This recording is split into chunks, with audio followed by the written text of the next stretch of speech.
So with that, I'd like to introduce our first speaker, Prasad Boradkar, and I'd like all of you to give him a huge welcome.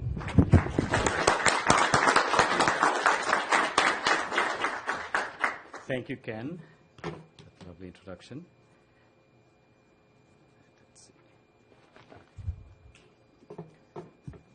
So as Ken mentioned, for the past couple of DaS symposiums, I've talked about biomimicry and the way we're using biomimicry in the design process. But I'm not going to talk about biomimicry today, at least not directly. I'm interested in something else that I've been thinking about. And I'll start with a quick little story. When the iPod first came out, I think it was 2001, October 2001. A student of mine wanted to get one, and you could get words engraved at the back of the iPod, and he wanted this on the back of his iPod because he knew that in a year he'd be probably looking for the next one. And strangely and interestingly, when Apple opened its flagship store on Fifth Avenue in New York City, Brian Williams interviewed Steve Jobs on television, and one of the things Steve Jobs said was, if you always want the latest and the best, you have to buy one iPod every year. Well, what does that lead to, and what are we doing if we're doing things like this? So what I've been interested in for the past couple of years is looking at this notion of planned obsolescence and the notion of durability. And is there any way we can teach design students to think more long-term and more long-term impacts of some of the things that they're designing?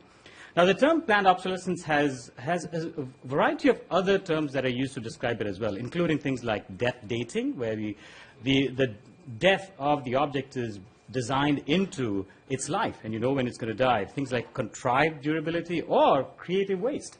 We need waste because it stimulates the economy, and we need people to come back and do repeat purchases, etc. But there have been other ideas as well that have existed. I love this quote from Henry Ford, because the notion that a person buys one vehicle and that lasts them for the rest of their life, I think it's an amazing idea. But we also had people like Harley Earl, who is often considered the first sort of car stylist. He headed up what was called the art and color section at GM. And they, along with Alfred Sloan, he was sort of instrumental in introducing the notion of the annual model change, that every year you have a new car. And I think we did get the perfect score that Earl was looking for. Well, there's this really lovely song by Johnny Cash called One Piece at a Time. I'm not sure if you've heard this song. It's absolutely amazing. And it's a story of this guy who works at the Cadillac factory. And he can't afford to buy the vehicles that he builds on the assembly line. So he decides to start stealing a component a day in his lunchbox. And it takes him about 12 or 15 years to build this car, and it ends up looking like this because the designs keep changing every year. So there's one tail fin on one side and none on the other. One side has one headlamp, the other side has two lights. So it's a sort of weirdly mismatched car. But it talks about the idea that how responsible is it for us to keep changing designs on an annual basis, and what does that really do? But not everyone did it. I mean, Volkswagen took that notion of planned obsolescence, which was big in the 50s, and did this. Like, our design doesn't change. This is how we evolve. We've got something good, and we'll keep it there. As you all know, Volvo has a really strong legacy of doing really durable design, and they took this approach and said, so if you look under where it says the paper car, what's the next logical step? A paper car that you can discard the minute you're done driving it? So, I mean, these are the kinds of notions that I think we should be thinking about in terms of the life cycle of products. Now, again, taking the Volvo example a little further, not all vehicles are tossed out that quickly. This is the car, and the gentleman in the photograph is Irv Gordon. This is the car that has the highest number of miles in the world. It has recently clocked about 2.8 million miles on one vehicle, same engine. He's rebuilt the engine a couple of times. I think the only thing he's changed on this car is the radio. Now, that's amazing. It's a testimony to how good design and longevity can play a big role. So there are several people who have talked about the notion of planned obsolescence and why we have this kind of a situation. And most of them categorize obsolescence in these three major groups. Technology changes, so you have to have the next thing in there, pardon me. Or the notion of planned obsolescence, where by design it's only designed to last a certain number of years. Or psychological obsolescence, where we toss it out because we want the new one. We're done with the old one. And then this is what we end up with. According to EPA, the average life of a cell phone in the US is about 18 months. And again, we know that cell phones do last at least a little bit longer than 18 months. And if you haven't seen the work of Chris Jordan, he's an amazing photographer, illustrator who's looked at the notion of waste in the American landscape and has this incredible photographs at his website. I really urge you to check it out. But we are surrounded by some objects that actually age gracefully and age well and get better with age. So things like jeans, you can continue to wear them even if they tear and have holes in them, to a certain extent, of course. Or leather jackets that really age wonderfully with you. Cast iron skillets, right? The more gunk is on them, the better they are. They get this gorgeous patina, and they cook well too, so they look better and function well. I mean, I understand that these are simple objects. Musical instruments get better with age as well. But there are certain situations where objects do have durability and last a long time. I wonder if is Gustavo here? Gustavo Fontana? Gustavo is a lead industrial designer at Bose, and he's speaking tomorrow. He did a talk at ASU yesterday. And he talked about how they, while they're working on the design process, they think of the fact that we want our objects to last a really long time. And it's critical to their success. Herman Miller, the furniture company, this chair was designed in 1956 and still sells with a few, they've made some modifications to it, but it's pretty much the same form. And I had a conversation with Brian Walker, Herman Miller's CEO, to ask him, so one of the things that is talked about in terms of why do we need planned obsolescence is that, well, we need repeat purchase. We want people to come back and buy more, so it makes economic sense to have products die off and have, so people can buy new ones. Well, he says we think of our brand as being durable. Because if you bought one Herman Miller product that lasted you 50 years or more, you'll come back and buy more Herman Miller products. Not that same object, but you buy something else from us. So that's their logic in doing this. But this is something that people worry about. George Nelson did a ton of design work for Herman Miller. So if we as designers are constantly driven to design the next best thing because we are tired of what we just designed, I think that's a huge problem. So one of the things that Herman Miller does, this is a part of their aluminum group, is that they think of, these are again Brian Walker's words, a timeless platform. So you have a timeless platform, which is the structure of the chair, and then you can change out the fabric and have a variety of other sort of models, quote unquote, keeping the same platform, and that sort of makes a lot of sense. This is a graph from a group called the Eternally Yours Foundation. They did a ton of work in trying to understand how can you design things that last a while. And why we throw things away, and you can see computers, the more electronics you build into objects, the less they seem to last. And so there has to be some way of sort of reimagining this notion of throwing things out before they're completely done. And a lot of it attaches to the notion of value. What sort of value do we design into objects, and what sort of value do consumers see in these objects? And we often think of only maybe economic value, economic value first, but there's a whole range of other kinds of values, symbolic, emotional, etc., that we need to think about as well. If you take an example of something like a wedding ring, I would say the primary value of that object is symbolic, what it means, how it signifies sort of an attachment between two people. It has tons of emotional value. Yes, if it's a diamond or some expensive rock, it has economic value as well. If it's a hand-me-down from a grandmother or it's an heirloom ring, it has lost historical value. So if we start thinking of these other forms of value as well, perhaps designing them into the objects might be one way of extending their lives. And if you think of the kind of attachment we have to stuff, our material world, on the one hand, we have the notion of getting really fetishistically attached to stuff, but we convert objects into obsessions. On the other hand, we do complete antipathy to stuff. And I think most objects lie somewhere in this range. And I think the closer we can get to building attachment with people, the better chances we probably have of them not tossing these things out.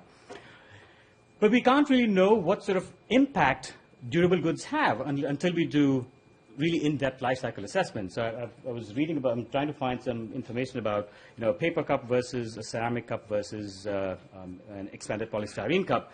And most LCs that I saw said, well, the paper cup is the worst. Styrofoam cups are slightly better than that in terms of impact. And if you use your ceramic cup more than 10 times, including the washing and the soap, etc., it still turns out to be better for the environment. So in a way, these durable goods make sense. And what's really interesting about things like plastics or EPS, what this cup is made out of, is that they're extremely disposable in life because you use it for, I don't know, a minute, 2 minutes, depending on how much hot coffee you can handle. And then it's very durable in death, because once it's tossed out, if it's tossed in the landfill, it does not degrade that quickly. So it's sort of a paradox here. It should be the other way around, perhaps.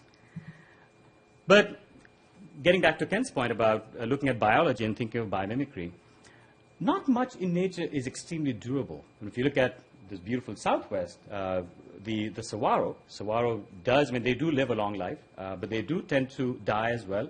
This is an example from a place in Tucson. This particular saguaro was, there was a huge rainfall that happened in Tucson. Tucson gets about twice the amount of rainfall that we get here. It's about 14 inches a year. It's still not much, but a lot more than in Phoenix.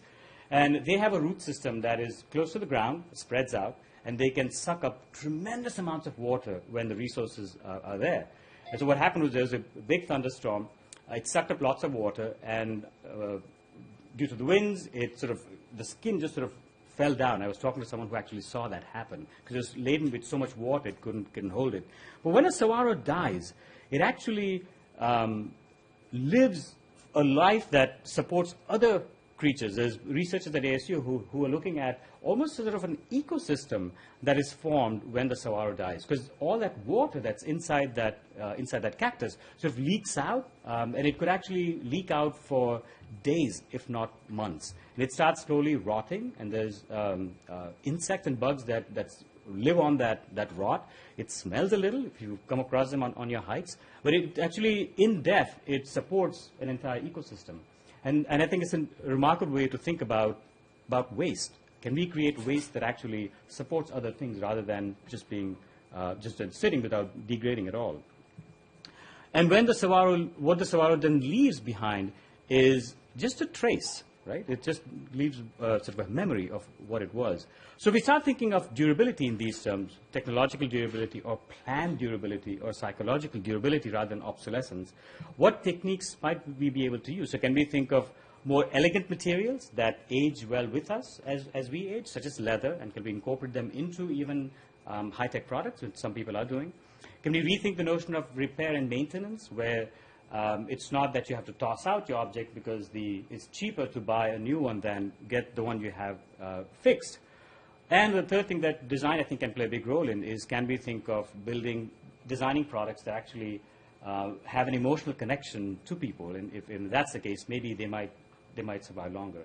So, but I don't think durability in itself is an extreme virtue, because durability does not exist in nature as much. But I think thinking of waste as a means of doing good design, thinking of creative ways of managing waste, might be kind of a much more interesting way for us to move forward. Thank you.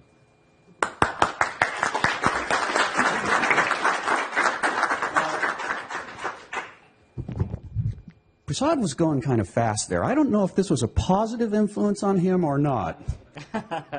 But we've got some time left. Was I too fast, though, or was it? No, you were doing Okay, great. all right, good. Do we have any questions? Yeah. How do we begin to change the culture of waste? But I think if we think of these three things from at least from the production side, if we think of more elegant materials that, or if it's something that has to be wasted, perhaps thinking of biopolymers that do degrade. So one thing to think about, which is maybe more elegant materials. I think there are certain industries where repair and maintenance do exist. In some consumer appliances, not that many. I think cars are a good example. In the auto industry, repair and service there's a big industry around it. Perhaps it could be ways of thinking about, can we build a service industry around other objects as well? And if you do think of this notion of emotional connection, can we design objects that actually people bond with? So I can't see people throwing out a wedding ring, unless you want to get in trouble or unless you got divorced and you hate your partner. Generally, people keep that stuff. So these might be one ways at the production end to try and minimize waste. At the consumption end, I think it has a lot to do with education, like we were just talking about. Can we educate people to think more carefully about what they keep and what they toss out? A good example of that is Subaru. I was thinking, Subaru love your car. And their change of keeping your car for years and years instead of months. Mm-hmm. Yeah. We have another question in the back. Yeah, Thank you. Great presentation. Thank you. Do you see this as a chicken and egg problem in that ultimately consumers need to demand durable products, be very much aware of the waste involved in design, or designers sort of taking ownership and responsibility for producing durable products? I think there are probably three important factors that we should be thinking about. One is at the production end, designers and everyone in the corporation should be thinking of minimizing waste. From the consumption side, yeah, there has to be a demand from consumers for stuff like this. I think economy plays a big role as well. Like, I grew up in India, where the notion of recycling has existed for as long as I remember. There are people who will sort of walk around through neighborhoods with push carts, collecting anything and everything that you might want to toss out, including scrap metal, plastic. So there's an economic function, I think, as well, which is if there's more affluence, there is more waste, which is sort of kind of a dangerous situation to be in. And I think the third thing is regulation. I think we need a lot more regulation where you have to take back what you create. You can't just throw, all right, I'm going to sell it, and then my responsibility is done. I think that attitude also might have to change. So production, consumption, and regulation. What you're really saying is that it's sort of a two-sided coin, and that both sides need to take some level of cognizance or responsibility. Yeah, maybe the two-sided coin is a better metaphor than the chicken and egg.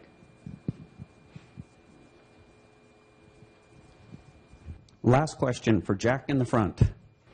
How responsible are you for what your students do 5 and 10 years after they graduate? I should be held responsible for a lot of it. I mean, if my job is to train students to do good design, I think it's, as long as they do design, part of it should be traced back to me. So if my students are leaving my program thinking, oh, this is nonsense, I don't believe in this at all, I think I've failed in some ways, right? I don't know. I would think so, yeah. It's a good question. I haven't really thought about. One of your students designs landmines. I'm sorry? One of your students designs land mines. Ah, well, I wish I had more control on that. Okay, everybody, help me thank Prasad. Thank you. Thank you.